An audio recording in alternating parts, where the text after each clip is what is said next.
Regardez autour de vous. Vous voyez ces gratte-ciel, ces voitures de luxe et ces hommes en costume qui semblent avoir tout compris à la vie? Puis, il y a aussi cette personne qui dort dans la rue, celle qui enchaîne les petits boulots, sans jamais arriver à joindre les deux bouts.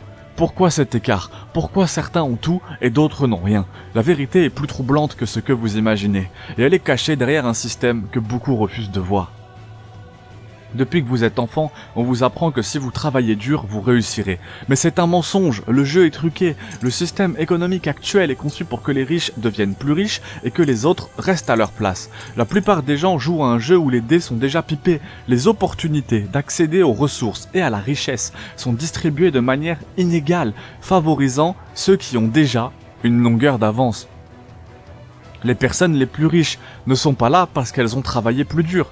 Elles sont là parce qu'elles avaient un réseau, une éducation de qualité et souvent des parents riches. Imaginez deux enfants, l'un né dans une famille aisée et l'autre dans une famille modeste. Le premier aura accès aux meilleures écoles, aux meilleurs mentors et à des opportunités qui semblent inaccessibles pour le second. C'est ce que l'on appelle le privilège invisible. Ce n'est pas la compétence qui crée cette différence, c'est la chance de naître du bon côté. La prison de la dette. L'un des mécanismes les plus insidieux pour maintenir ce fossé, c'est la dette. On vous dit d'étudier, de prendre des prêts pour financer vos études, puis de travailler toute votre vie pour rembourser ces dettes.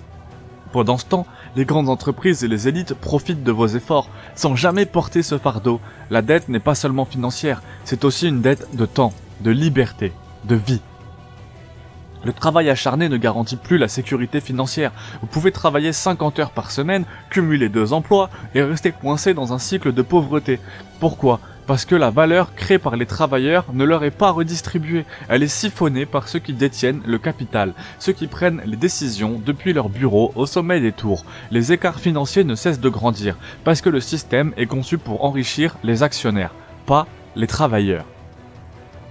La conclusion, la vérité, c'est que tant que vous continuez à jouer selon leurs règles, vous ne gagnerez jamais. Vous devez comprendre que le système ne récompense pas le travail acharné, il récompense ceux qui ont le pouvoir. La première étape, c'est de prendre conscience de cette réalité. La seconde, c'est de cesser d'accepter cette situation comme une fatalité. Si vous voulez changer les choses, il faut commencer par refuser de jouer à leur jeu, par éduquer, par se rassembler et par créer un nouveau système où la valeur du travail est respectée pour tous. La révolution commence dans les esprits.